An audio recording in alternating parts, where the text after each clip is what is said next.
A tea Christmas, my parents cut off ties with me for not paying for a family vacation. 3 months later, they asked for help after my sister and her husband lost $50,000 in a casino, so I was happy to answer them. My name is Michelle, and at 32 I thought I had it all figured out. 2 years ago when I got that promotion at work, everything seemed to fall into place. The salary bump was significant enough that I could finally breathe easier, pay my mortgage, live comfortably, and even help others. That's when I decided to start supporting my parents financially. "Michelle, honey, you don't have to do this," Mom said when I first told her about setting up the monthly transfers. "Mom, I'm making good money now, and I want to help," I replied, already pulling out my phone to set up the automatic payment of $1,500 in my banking app. Dad stood there, his eyes glistening with pride and what I thought was gratitude.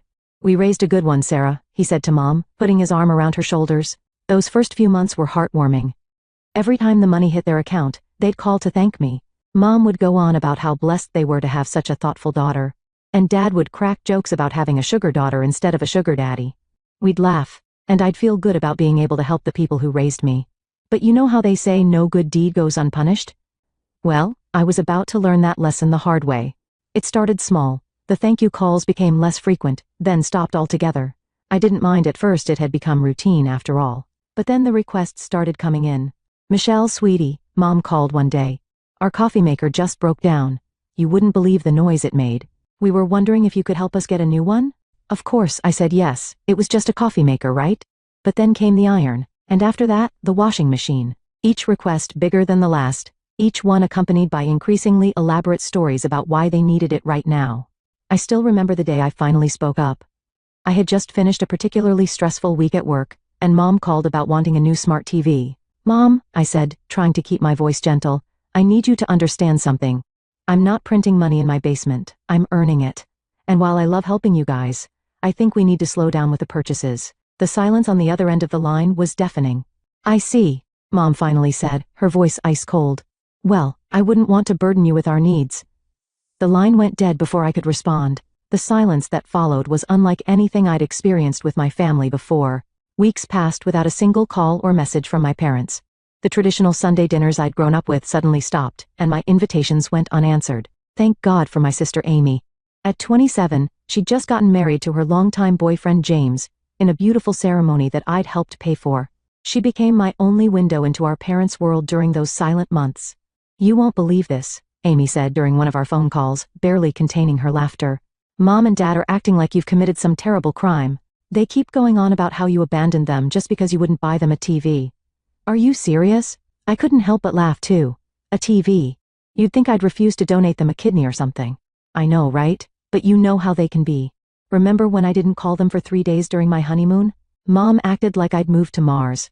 As Thanksgiving approached, I decided enough was enough. Armed with homemade apple pie, Dad's favorite, and carefully chosen gifts, I showed up at their doorstep unannounced. The moment Mom opened the door, I saw the conflict in her eyes, the lingering hurt battling with the natural instinct to welcome her daughter home. Dad appeared behind her, and after a moment's hesitation, they let me in. Amy and James were already there, sitting in the living room, and the atmosphere was tense for about 5 minutes before the familiar warmth of family started seeping back in. Over turkey and stuffing, the conversation flowed easier than I'd expected. Then Dad cleared his throat and dropped what seemed like an exciting bomb. "We've been thinking," he said, looking around the table. "What if we all went to Europe early next year? Germany specifically, after Christmas?" Mom's eyes lit up. "Oh yes. We've been planning it with Amy and James. Michelle, you should come too. It would be wonderful to have the whole family together." I sat there, fork midway to my mouth, considering the idea. A family trip to Europe? Despite our recent discord, the thought was appealing. After a couple of minutes of mental calendar checking, I nodded. "You know what? That sounds great. I could use a vacation."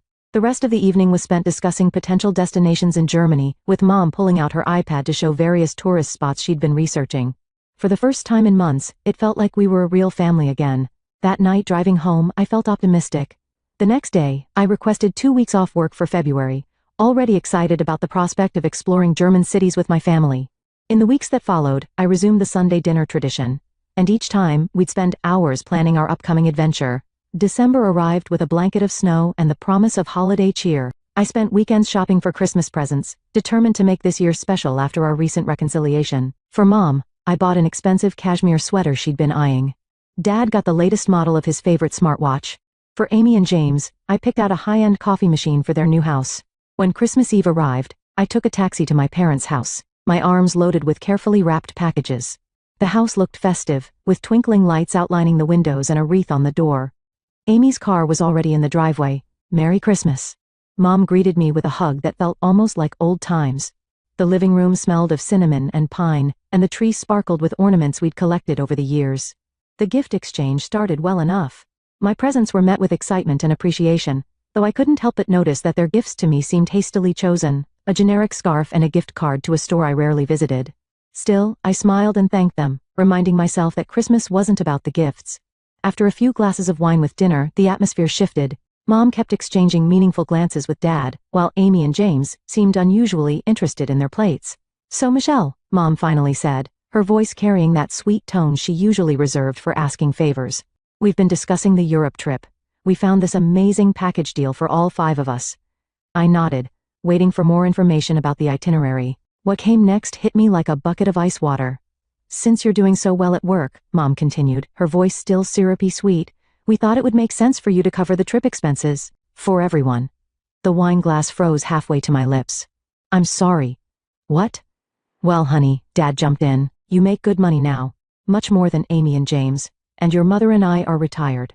Are you seriously asking me to pay for a European vacation for 5 people? I set my glass down, perhaps a bit too forcefully. "Not asking, dear," Mom corrected. "We've already decided this is how it should be. You can afford it." I looked at Amy, expecting her to back me up, to point out how absurd this was. Instead, she gave me a small shrug. "We did discuss this," she said. "It makes the most sense, Michelle. You're the one with the big salary." "This is insane," I said, pushing my chair back from the table. "I'm happy to pay for my own trip, but I'm not bankrolling a European vacation for the whole family. Do you have any idea how much that would cost?" "Don't be selfish, Michelle," Mom snapped, her sweet tone evaporating. "After everything we've done for you, selfish?" I laughed in disbelief. "I've been sending you $1,500 every month for 2 years. I helped pay for Amy's wedding. I bought you every appliance you've asked for. How does that make me selfish?" The room temperature seemed to drop several degrees. Mom stood up, her face flushed with anger or wine, probably both. "If you won't help your family have this experience together, then you can leave," she said, pointing at the door. "We don't need selfish people at our Christmas celebration." I looked at Dad, but he just nodded in agreement. "Your mother's right. If you won't contribute to this family properly, maybe it's better if you go." Amy and James sat there, silent supporters of this madness. The betrayal stung worse than the harsh words. The taxi ride home that Christmas night was a blur of tears and anger. By the time I reached my apartment, I'd made up my mind. With shaking hands, I opened my banking app and canceled the monthly transfers to Mom's account. Then I sent her a simple message: "Monthly transfers canceled. Merry Christmas." Her response came almost immediately. "This just proves what we already knew. You're selfish and greedy. Don't bother contacting us anymore." I spent the rest of the night alternating between crying and feeling angry at myself for crying. How had things gotten so twisted? When had my generosity become an expectation, then a demand, then apparently my entire worth as a daughter? The next morning, I woke up with a clarity I hadn't felt in months. I opened my laptop and started searching for vacation packages. Not to Germany but to Hawaii. Within hours, I had booked a 2-week stay at a beautiful beachfront resort for February. If I'm going to spend thousands of dollars on a vacation, I muttered to myself, it's going to be on my own terms. The weeks that followed were eerily quiet. No calls from Mom or Dad, no texts from Amy. I threw myself into work and planning my solo trip. I avoided social media, knowing I'd probably see updates about their European adventure. February arrived, and one day, curiosity got the better of me, and I checked Amy's Instagram. There they were, photos of them all in Germany, posing in front of famous landmarks, eating at beer gardens. They looked happy, and I felt a complicated mix of hurt and relief that I wasn't there. While they were posting pictures from Munich and Berlin, I was boarding a plane to Honolulu. The moment I stepped onto the Hawaiian beach, felt the warm sand between my toes, and breathed in the salty air, I knew I'd made the right choice. For 2 weeks, I lived in paradise. I took surfing lessons, went on hiking trails, attended a traditional luau, and made friends with other solo travelers. For the first time in years, I felt truly free. No family obligations, no guilt trips, no constant demands disguised as requests. "You seem like you're carrying a weight off your shoulders," said Lisa, a woman I'd met at the resort's yoga class. "Whatever you left behind, it was the right choice." She had no idea how right she was. The Michelle who boarded the plane back home was different from the one who'd arrived. I felt stronger, more certain of my boundaries, and finally at peace with my decision to step back from my family's toxic dynamics. Life has a funny way of testing your resolve just when you think you finally found your peace. I had been back from Hawaii for about a month, my tan was fading, but my newfound sense of independence wasn't. Work was going great, I'd started taking evening pottery classes, and I'd even joined a book club. Life without family drama was surprisingly pleasant. Then my phone rang one Wednesday evening. Mom's name flashed on the screen. I stared at it for a long moment, debating whether to answer. We hadn't spoken since that disastrous Christmas dinner, and honestly, I wasn't sure I wanted to break that streak. But curiosity made me pick up. Hello? I tried to keep my voice neutral. Michelle. Mom's voice sounded different, strained, desperate. We need you to come over, please. Mom, I don't think that's a good idea. Please, she repeated, and I heard something I'd never heard in my mother's voice before, fear. We need to talk to you in person. It's important. I should have said no. I had every right to say no.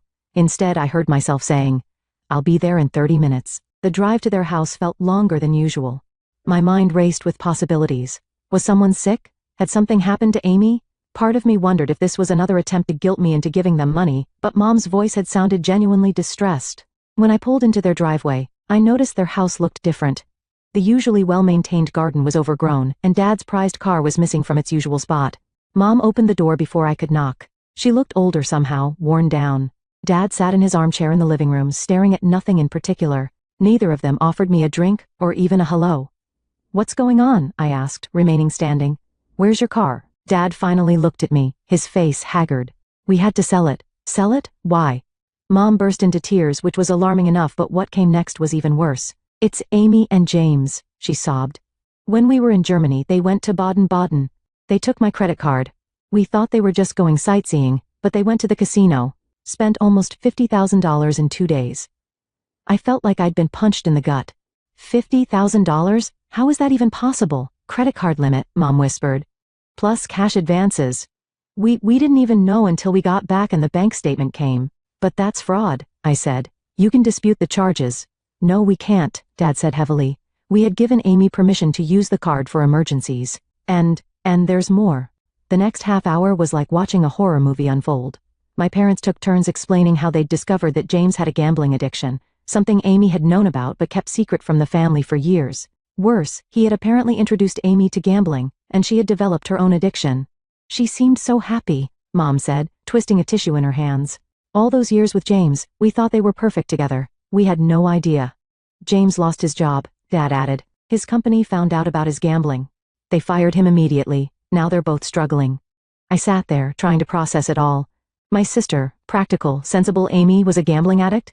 The same sister who had sided with our parents in demanding I pay for their European vacation, was now drowning in debt.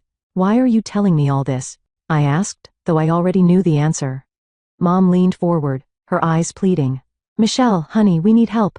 The bank wants their money. We're retired. We don't have that kind of no. The word came out sharper than I intended, but I didn't soften it. Absolutely not. But we're your parents, Mom's voice rose. You have to help us. Have to?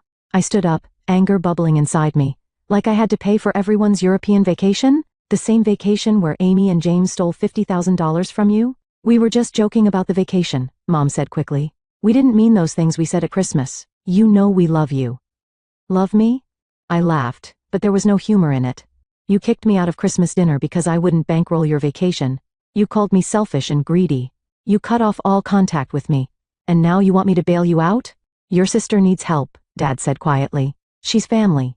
Where was this family loyalty when you were all ganging up on me at Christmas? I asked. Where was it when Amy sat there silently while you kicked me out? Why is it only family when you need something from me? Mom started crying again. Please, Michelle, we don't know what else to do. Your sister, she and James are in real trouble. They might lose their house. I took a deep breath, trying to stay calm. Have you considered that maybe they need to face the consequences of their actions? That maybe bailing them out won't actually help them? So you're just going to let your family suffer? Mom's tears dried up surprisingly quickly, replaced by familiar anger. No, Mom. I'm going to let my family deal with the problems they created.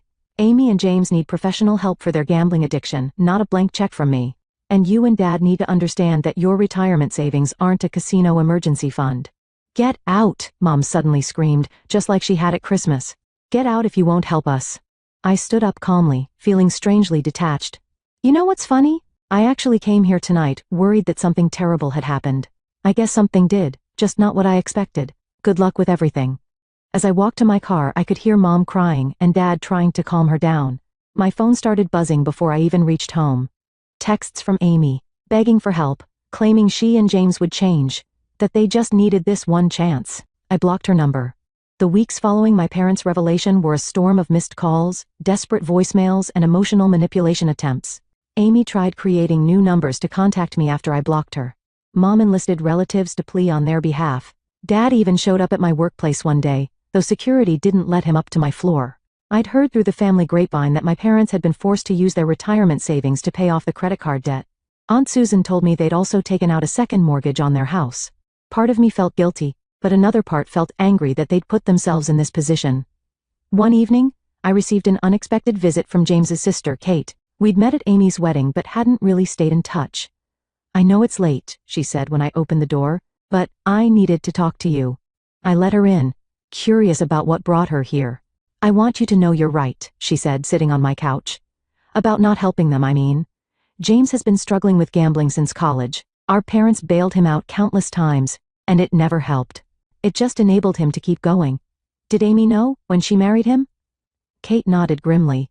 She knew she thought she could fix him instead. She trailed off, looking down at her hands. Instead, he dragged her into it too, I finished. They'd been to casinos all over the country, Kate revealed. Our parents lost their beach house paying off his debts 2 years ago. Now your parents are in the same boat. It needs to stop. After Kate left, I sat in my darkened living room for a long time, thinking about patterns of behavior and the way love can blind us to truth. My parents had always played favorites with Amy, the pretty one, the social one, the one who married young and seemed to have it all together. Now their golden child had brought their world crashing down, and they still couldn't see that throwing money at the problem wouldn't fix it. The next day, I did something I'd been considering for a while. I researched gambling addiction support groups and treatment centers. I compiled all the information into an email and sent it to my parents, Amy and James. I included contact information for financial advisors who specialized in debt management and bankruptcy law. Mom's response came within minutes. We don't need this. We need you to help your family. I deleted the email without responding. A year has passed since that fateful Christmas dinner that changed everything. In that time, I've learned more about family dynamics and personal boundaries than I ever wanted to know. I've also learned that sometimes the hardest choices are the right ones. Through various relatives and mutual friends, I've kept tabs on my family's situation. Mom and Dad eventually managed to pay off the credit card debt, but it cost them their retirement comfort. They had to downsize to a smaller house, and both took part-time jobs to supplement their reduced retirement income.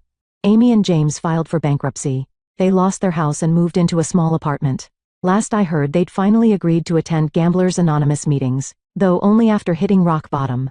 James's sister Kate told me they're taking it one day at a time, with frequent setbacks but also small steps forward. Your mom was asking about you at church, Aunt Susan told me during a recent phone call.